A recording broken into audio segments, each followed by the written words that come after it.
how hard was it? Because in 2012, 4 people left. How hard were the years up to 2012? Was it hard?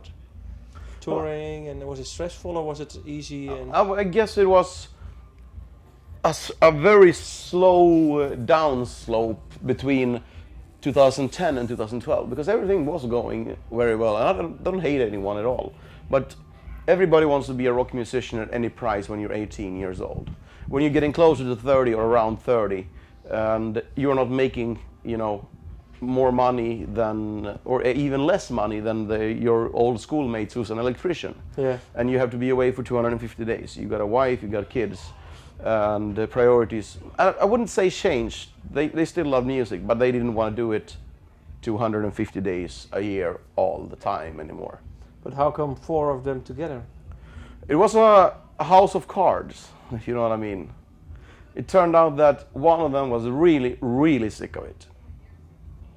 And actually, to be honest, I was really sick of him too. Because he wasn't practicing, he wasn't rehearsing, always being late. I didn't like that. So we agreed that, okay, we shouldn't be playing together anymore. But do you like him now? Yeah, no problem with any one of them, actually. I just said that, you don't want to be here.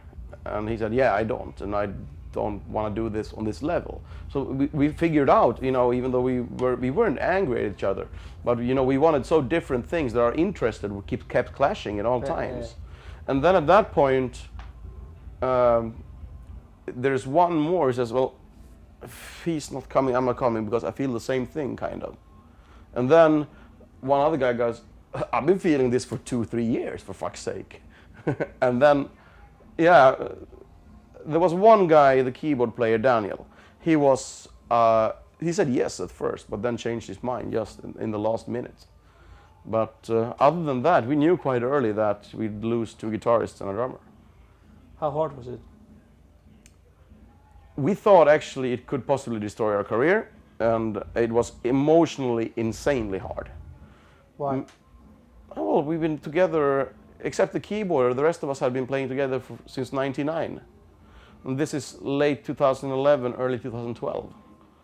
That many years. I had no hate, and they had no hate against it. It would have been easier, actually, if we would have been really angry at each other, but we weren't. So that was the tough part, saying goodbye while, it's like having a wife. Even though you can't be with her anymore, it still hurts. It would have been better if the fucking slut would have been unfaithful and fucked some other guy. You could have said, fuck you. Yeah. That would have been easier. So it's a little bit like the same situation here. But, it was a bit stiff in the beginning, but I spoke to the drummer, just some week ago or 2 weeks ago. So good. But what sort of influence did it have on the previous album, Carolus Rex? Is it... Can you hear that it has a different for you? Do you know? No, the solos are different, but I wrote all the songs anyway. None of the old members ever wrote any music. Yeah, but I mean, you have a band. You've been together for 12 years, and sort of chemistry.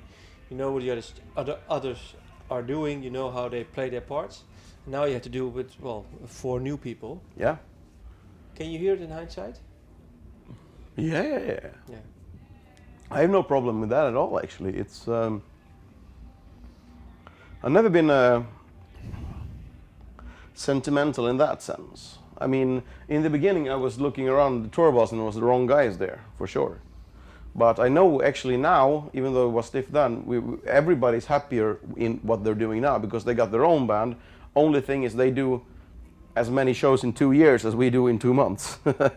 That's about the difference. But I have no sentimental values when it comes to music. How important has then the previous album been for you, the Carolus Rex?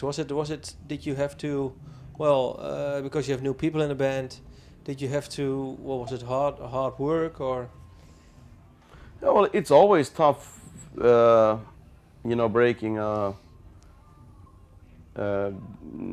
new album, especially for us, because we had a history of every time we release a new album.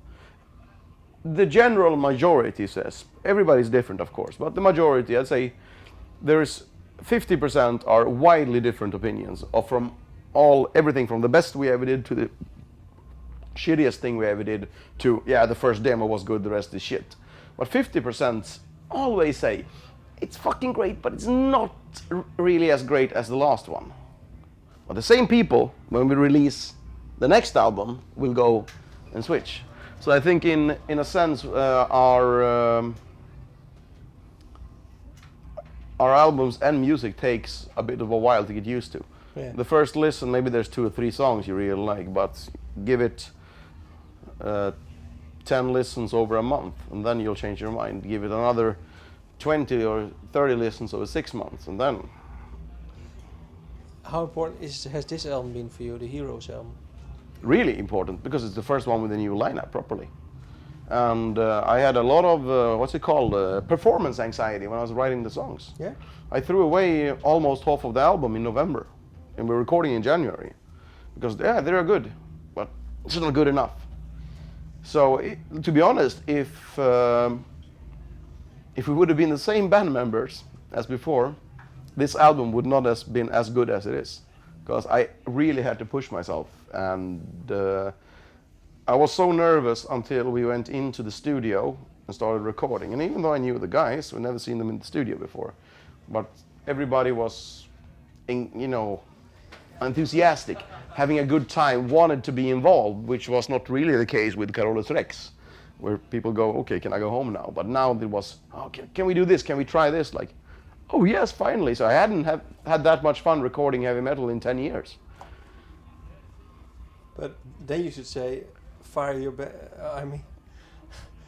lose band members every album, then you really push yourself. Yeah. So in hindsight, it was good that they left, maybe. Yeah. It was good for Sabaton, and it was also good for the guys who left. Yeah. I know that. I've been speaking to them. Yeah. Because they were trapped in a cycle where they wanted to play heavy metal, they liked what we did, but they didn't want to do it as much as me and Pat drive. Have they heard the new album? I mean, of course they have, but have they told you what they think of the new album? I spoke to the drummer. He heard some parts of it before it was released, probably through common friends and stuff like that. But and he said it was really, really good. He really liked the single and 1 or 2 more songs he commented on, but I can't remember which. But this is your most successful album to date. What does this tell you about the band? 15 years on, now your most successful album? Yeah, it tells me one thing. Our first demo wasn't the best one. No. Well, as you play, I've never had the idea that Sabaton is God's gift to music, or anything like that. But I want us to be a reliable band. No matter if you get an album or if you go to a concert, you should always think at least 8 out of 10. Our worst fucking moment should still be so good that I don't care. It's still fucking good. That's always been our philosophy. What's your most special song on the last album, Heroes? You're asking me to pick a favorite child band. No, but I mean not child, but I mean lyric-wise, maybe that sums up what happened to the band, or... Well, if you're talking about the story, I think the song Inmate 4859 is hard to beat, because it's one of the most fantastic stories I ever heard. I barely didn't believe it when I heard it.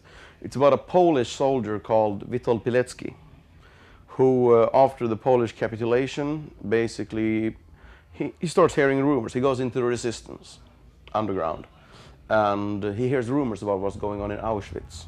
He reports this to the Polish exile government in the UK at the time. They don't believe him. No, you're exaggerating.